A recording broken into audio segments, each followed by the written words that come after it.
Bonjour mes chers béliers, je vous remercie de me retrouver pour cet horoscope du mois d'août 2016 sur lequel on va se pencher dès à présent. Alors, la première carte que nous avons pour ce mois d'août, c'est la carte de la force qui se trouve donc dans les aspects positifs et qui est là pour vous encourager à prendre les choses en main, à ne pas vous faire marcher sur les pieds, opposée comme elle est à la carte de la tempérance qui se trouve dans les obstacles et les difficultés, ou en tout cas ce qui ne vous est pas, ce qui n'est pas encouragé pour vous pour ce mois d'août.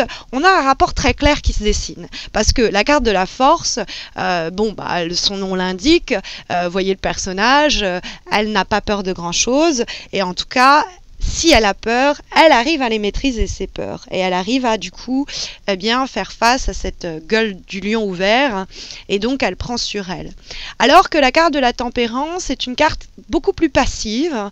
On est avec deux polarités complètement opposées. Et qui va plutôt subir que prendre les choses en main.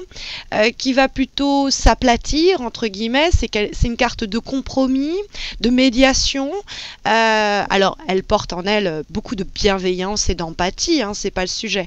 Mais là, je vois très fortement ce qui les oppose, le rapport antagoniste qui se crée entre ces deux lames est tellement visible que je ne peux pas m'empêcher de le souligner, de le mettre en exergue, puisqu'en effet, on a cette tempérance qui va essayer de trouver un accord, qui est plutôt de l'ordre du côté de la conciliation et même de la réconciliation, mais dans là où elle se trouve, dans les obstacles, là où elle est manifestée, elle va plutôt signaler justement la nécessité bien que, dans le cadre par exemple de négociations, si vous voulez, dans le cadre de bras de fer sur un quelconque sujet, quel qu'il soit, que ce soit vraiment au boulot, que ce soit dans votre famille, affirmez-vous. Voilà ce que ça nous dit. Bien sûr, il faut rencontrer l'autre personne à mi-chemin, mais à partir du moment où ça ne vous met pas, vous, dans une position affaiblie, c'est ça en fait. C'est l'idée que on peut toujours faire des concessions. J'ai pas envie de vous envoyer un message pour ce mois-ci, faites-en qu'à votre tête. C'est pas l'idée. Mais les concessions, c'est à partir du moment où on n'est pas lésé par ces concessions. C'est gagnant-gagnant, quoi. Donnant-donnant. Donc, cette idée, c'est que il faut rester sur ses positions avec la force, il faut imposer ses idées, ses envies ou ses conditions, par exemple. On pose des conditions très claires, on le fait avec fermeté, mais c'est une force tranquille. On n'est pas on n'est pas belliqueux parce que je vous vois venir, les béliers. Je vous connais et je sais comment vous êtes. Vous aimez bien foncer tête la première, mais là il n'est pas question de ça. C'est pas le conseil. Le conseil, c'est de dire ça, c'est non. Et ça, c'est oui. Mais calmement, c'est vraiment la force tranquille. Parce que c'est vrai que les rapports de force sont apparents dans ce tirage, avec la tempérance, par exemple dans le cadre amical ou dans les relations interpersonnelles. Bon, ça peut être aussi dans le couple. Donc attention aux discussions musclées, mais c'est-à-dire, il faut pas sortir les crocs, mais derrière, c'est pas pour autant qu'il faut se ramollir. Ça vous empêche pas de rester déterminé. Après, le tout, c'est la façon dont on le fait. C'est pour ça que je vous dis, on peut s'ouvrir au dialogue, on peut s'ouvrir à la discussion, mais sur certains points, on reste sur ses positions, parce que ces points-là, ils sont importants, et on ne les remet pas en cause.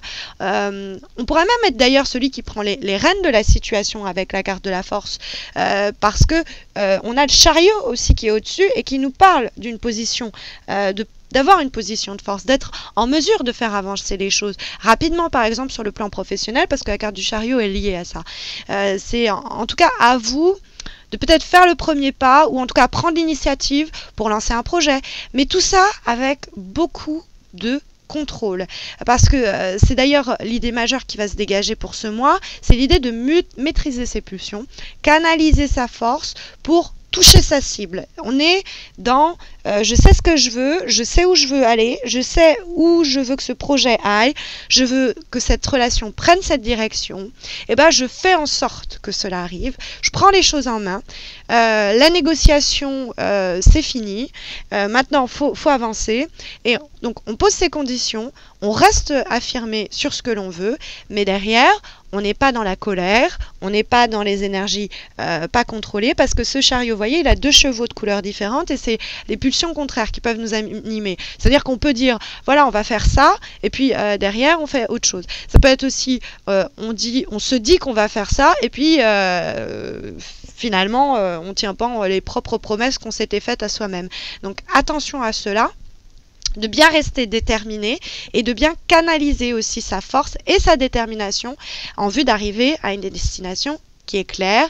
Et s'il faut prendre les devants pour trouver un équilibre et imposer les choses, on le fait, sauf qu'on ne le fait pas trop fermement. Hein, il y a toujours cette idée-là. Après, il est possible que cela porte sur des questions amoureuses, puisqu'on a la carte de l'amoureux qui vient donner la tendance pour le mois. Ça peut être aussi dans des relations triangulaires, dans lesquelles on prend des décisions importantes, on les fait savoir, on les fait connaître, et on dit, voilà, c'est pas négociable, c'est comme ça, c'est pas autrement. Et si les termes ne sont pas respectés, c'est sans moi, ça ne m'intéresse pas. Voilà, rester et de tenir ses positions, parce que la carte de l'amoureux, c'est aussi l'idée de on choisit, on se décide, on sort sinon de l'indécision, le tirage nous y invite, pour prendre une direction. Parce qu'il y a l'idée que pour avancer, il y a des choix à faire avec le chariot et l'amoureux qui communiquent. Par exemple, si on est sur une question professionnelle, vous pourriez devoir accepter une offre, par exemple, on doit se déplacer hors de sa zone géographique, où vous devez vous déplacer justement pour résoudre les problèmes, pour obtenir le boulot que vous voulez. Donc il y a l'idée d'être déterminé, de prendre les choses en main, de provoquer soi-même sa chance, mais de façon canalisée et pas dans tous les sens. Parce que c'est vrai que la carte de l'amoureux, ça peut aussi nous parler de multiples actions qui sont réalisées en parallèle, où on s'éparpille, et hop, il ne faut pas être au four et au moulin, parce que tout ce que ça va faire, c'est provoquer du stress. Le stress, en plus, je vous en parle pas par hasard, c'est parce que c'est la carte que l'on va avoir en synthèse. Si je la retrouve, où est-ce que je l'ai mise ? Alors, on va y arriver. Donc, si vous voulez, cette carte-là de l'amoureux, elle nous dit... si on prend une décision, si on fait un choix, on s'y tient. Et surtout, il est nécessaire de faire un choix très clair et d'y aller après. Et de ne pas être entre plusieurs options ou plusieurs opportunités ou plusieurs... Bon, on se décide et on y va. Pourquoi je vous parlais du stress? Parce que je vous parlais de la 5e carte, la carte de synthèse. C'est une lame qui nous parle... alors, elle est issue du tarot Chosen. C'est une carte qui synthétise le mois ou qui attire notre attention sur un élément particulier au cours du mois. Et on a justement la carte du stress. C'est le tarot Chosen, c'est une relecture un peu psychologique, spirituelle du tarot de Marseille, qui représente en fait le 7 de bâton. Et là, c'est une carte qui nous parle d'anxiété, qui nous parle de tension, qui nous parle de stress, qui nous parle d'angoisse. On est comme si on était tout le temps assis au-dessus d'un volcan et qui pourrait avoir une éruption à n'importe quel moment. Donc, cette incertitude, c'est ce fait qu'on puisse douter, hein, parce que l'amoureux peut nous signaler ça. La carte de la force et du chariot nous dit plus de place au doute, plus de place aussi à la tempérance, c'est peser le pour et le contre. On arrête de tergiverser, parce que finalement, tout ce qu'on fait, c'est se stresser, et on essaye. Alors, ça, c'est la carte, le stress, c'est la carte par excellence des perfectionnistes. Donc, si vous l'êtes, foutez-vous la paix. Je vous le dis de but en blanc comme ça, un petit peu âprement. Mais c'est vraiment cette idée. Et puis, le stress, ça peut être aussi lié à trop de pensées contraires, trop de choses aussi en l'air, suspendues, et qui fait que on est... on se met soi-même dans cette position. Donc on arrête de tergiverser et on y va franchement.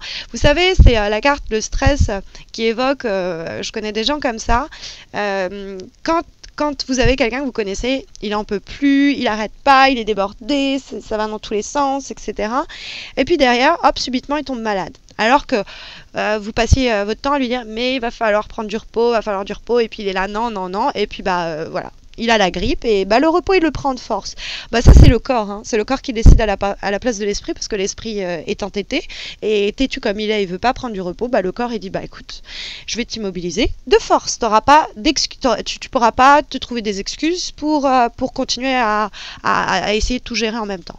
Donc, vous voyez un peu l'idée qui se dégage de cette lame-là en termes de conseils pour vous aider, vous guider au cours du mois. Faites attention à cela, à votre santé, aussi bien mentale que physique.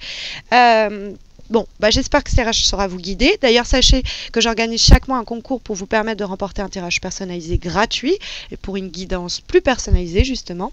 Donc rejoignez-moi sur Facebook, c'est là que ça se passe. Vous avez le lien juste en dessous de ma vidéo là. Et puis n'hésitez pas aussi à vous abonner à ma chaîne YouTube si ce n'est pas encore fait. Ça fait toujours plaisir de voir que vous êtes de plus en plus nombreux à me suivre. Ça vous coûte pas grand chose et moi ça me réjouit. Voilà, je vous souhaite à tous et à toutes un très bon mois d'août.